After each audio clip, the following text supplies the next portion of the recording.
सपा के कद्दावर नेता आजम खान जब से जेल से जमानत पर बाहर आए हैं वो लगातार सुर्खियां बटोर रहे हैं। आजम ने करीब 23 महीने जेल में बिताए और रामपुर लौटे तो सबसे पहले उन्होंने अपने पुराने राजनीतिक साथी और सपा संस्थापक मुलायम सिंह यादव को याद किया। आजम खान कई इंटरव्यू दे चुके हैं और उसमें मुलायम के साथ अपने रिश्तों और वफादारी और दोस्ती और दौर को याद करते नहीं थक रहे हैं। उनके दिलो दिमाग में वही यादें छाई हुई हैं, वो दौर जब वो उत्तर प्रदेश के दूसरे मुख्यमंत्री कहे माने जाते थे। आखिर आजम क्यों उस वक्त को बार बार याद कर रहे हैं और मुलायम की उन्हें क्यों याद आ रही है?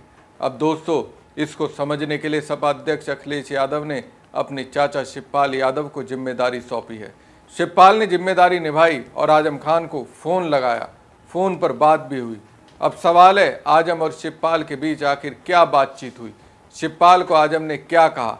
अब जो दिल की बात आजम ने बताई है उस पर सपा अध्यक्ष अखिलेश यादव का क्या स्टैंड होगा? नमस्कार दोस्तों, मैं हूं परवीन सानी। दोस्तों, आजम खान और मुलायम सिंह यादव का रिश्ता केवल पार्टी नेता का नहीं था, बल्कि इसमें गहरी दोस्ती और आपसी भरोसा था। आजम याद करते हुए कह रहे हैं कि मैं जहां उंगली रखता था मुलायम सिंह वहां साइन कर देते थे। ये सिर्फ राजनीतिक सहयोग नहीं बल्कि अटूट विश्वास की मिसाल थी। आजम कहते हैं, जब उनकी पत्नी अस्पताल में भर्ती थी तो मुलायम ने अपनी जेब से मदद भेजी थी, लेकिन उन्होंने ये कहते हुए मना कर दिया कि इलाज मुफ्त में हो रहा है तो पैसे की क्या ज़रूरत है। वो इस किस्से के साथ ये बता रहे थे कि उनकी और मुलायम के बीच किस तरीके की नज़दीकियाँ थी। दोस्तों, मुलायम के दौर में आजम की राजनीतिक हैसियत इतनी मजबूत थी कि उनके बिना कैबिनेट मीटिंग तक नहीं होती थी। शुगर मिल का प्रस्ताव हो या पार्टी के भीतर कोई मुद्दा, उनकी राय और दबाव का असर साफ दिखाई देता था। यही वजह थी कि आजम खान ने हाल ही में एक इंटरव्यू में कहा था कि मुलायम मेरे आशिक और माशूक दोनों थे। देखा जाए तो आजम खान के इन बयानों को मौजूदा राजनीति में अखिलेश यादव के लिए संदेश माना जा रहा है।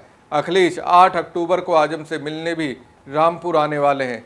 ऐसे में इससे पहले आजम के ये बयान काफ़ी मायने रखते हैं, क्योंकि मुलायम के साथ की निकटता की तुलना में आजम आज खुद को हाशिए पर महसूस कर रहे हैं। जेल में भी अखिलेश या कोई बड़ा नेता उनसे मिलने नहीं आया। ऐसे में सवाल है कि आजम खान अब इन हालातों और राजनीति से थक चुके हैं? तो इस सवाल पर भी बात करनी जरूरी है। आजम खान की रामपुर से लेकर प्रदेश की राजनीति में मुसलमानों के बड़े चेहरे के रूप में पहचान है। आजम खान का ये कहना कि मुलायम के निधन के साथ ही उन्हें राजनीति छोड़ देनी चाहिए थी, इस बात का संकेत है कि मौजूदा पार्टी नेतृत्व में उनके लिए जंगे और सम्मान पहले जैसी नहीं रही। आजम खान का जेल में रहते हुए अनुभव और राजनीतिक अलगाव उन्हें कहीं ना कहीं तोड़ गया है।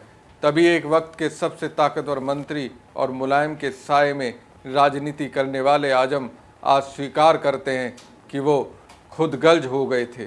मुलायम के जाने के बाद राजनीति छोड़नी चाहिए थी, लेकिन अधूरे काम और जनता का दबाव उन्हें मैदान में बने रहने दिया।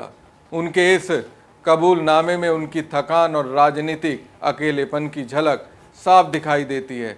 हाल ही में फैली बीएसपी में जाने की अटकलों को आजम द्वारा विराम दिया जाना साफ बताता है कि वो सपा से कभी खुद नहीं निकलेंगे, बल्कि मजबूरी में निकाले गए और बाद में मुलायम ने मोहब्बत से वापस बुला लिया।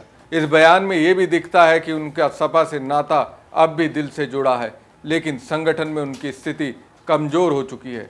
हालांकि रामपुर में उनका प्रभाव अब भी बरकरार है, लेकिन प्रदेश स्तर की राजनीति में उनकी भूमिका कितनी होगी ये कहना मुश्किल है। वहीं जहां समाजवादी पार्टी को उन्होंने समय समय पर मजबूत किया है, समाजवादी पार्टी ने भी हर मोर्चे पे उनका सहयोग दिया है।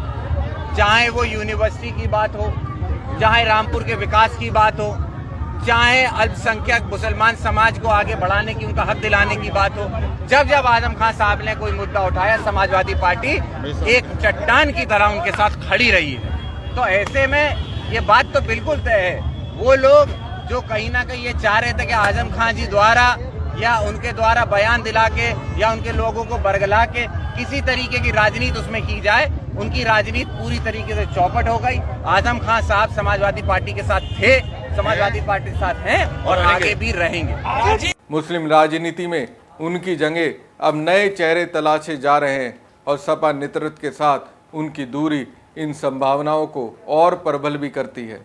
तो दोस्तों, सपा के वरिष्ठ नेता आजम खान इस वक्त सपा अध्यक्ष अखिलेश यादव के लिए कंफ्यूजन वाली स्थिति से गुजर रहे हैं। आजम की इसी कंफ्यूजन वाली स्थिति को समझने के लिए सपा के राष्ट्रीय महासचिव शिवपाल यादव को जिम्मेदारी सौंपी गई। इससे पहले चर्चा ये थी कि क्या अखिलेश यादव और आजम खान के बीच कोई बातचीत हुई है। इस बीच आजम खान ने एक पॉडकास्ट शो में इस बात का खुलासा किया कि जेल से बाहर आने के बाद उनकी बात यादव परिवार में किससे हुई। आजम खान ने बताया कि उनकी बातचीत अखिलेश यादव से नहीं बल्कि शिवपाल यादव से हुई है, लेकिन आजम खान की शिवपाल से क्या बातचीत हुई इसकी जानकारी उन्होंने नहीं दी। शिवपाल ने ऐसे समय में बात की जब सियासी गलियारों में चर्चा है कि आजम खान नाराज चल रहे हैं। आजम खान ने बताया कि उनकी बातचीत शिवपाल यादव से हुई है। उन्होंने बताया कि कॉल उनके बेटे अब्दुल्ला आजम के फ़ोन पर आया था। आजम खान जब से जेल से बाहर आए हैं तब से उनके कुछ ऐसे बयान सामने आ रहे हैं जो इस तरफ इशारा करते हैं कि वो अखिलेश से नाराज चल रहे हैं। लोकसभा चुनाव 2024 में रामपुर से मोहिबुल्ला नदवी को टिकट दिए जाने से आजम नाराज बताए जा रहे हैं। आपको बता दें कि लोकसभा चुनाव में मोहिबुल्ला नदवी की जीत हुई थी। आजम ने हालिया में कहा था, इस जीत को मेरी हार ना समझा जाए, बहुत बुरा हो जाएगा। इस तरीके की बात लगातार आजम खान कर रहे हैं। ऐसे में 8 अक्टूबर को अखिलेश यादव से उनकी मुलाकात भी होनी है। पॉडकास्ट में आजम खान ने बताया कि 8 अक्टूबर को उनकी मुलाकात अखिलेश यादव से हो सकती है। हालांकि उन्होंने ये भी साफ किया कि इस मुलाकात की जानकारी उन्हें पार्टी की तरफ से दी गई है।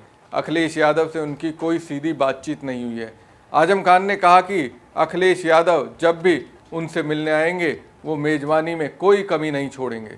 खैर दोस्तों, अगर आजम खान अखिलेश यादव से नाराज हैं, अगर इस वक्त आजम खान अखिलेश के प्रति अविश्वास दिखा रहे हैं, तो उसे दूर करने की जिम्मेदारी शिवपाल यादव को सौंपी गई है। दोस्तों, शिवपाल यादव ने उसी मुलायम सिंह यादव से राजनीति के गुर सीखे हैं जिनको आजम खान शिद्दत के साथ याद कर रहे हैं। जब अखिलेश और शिवपाल के बीच दूरी थी तो उसे दूर करने की जिम्मेदारी कभी सपा संस्थापक मुलायम सिंह यादव ने आजम खान को सौंपी थी और इसमें बहुत हद तक आजम खान कामयाब भी हुए। शिवपाल यादव की सपा में वापसी हुई। वापसी के बाद सपा की राजनीतिक रफ्तार में कितनी तेजी आई ये आप सबके सामने है। अब दोस्तों, उसी आजम खान को मनाने की जिम्मेदारी अखिलेश ने शिवपाल यादव को सौंपी है। अब देखने वाली बात ये होगी सपा के राष्ट्रीय महासचिव शिवपाल यादव इसमें कितने कामयाब होते हैं। खबर कैसी लगी कमेंट बॉक्स में कमेंट करके जरूर बताएं। साथ ही पेज को ज़्यादा से ज़्यादा लाइक और शेयर कीजिएगा। धन्यवाद।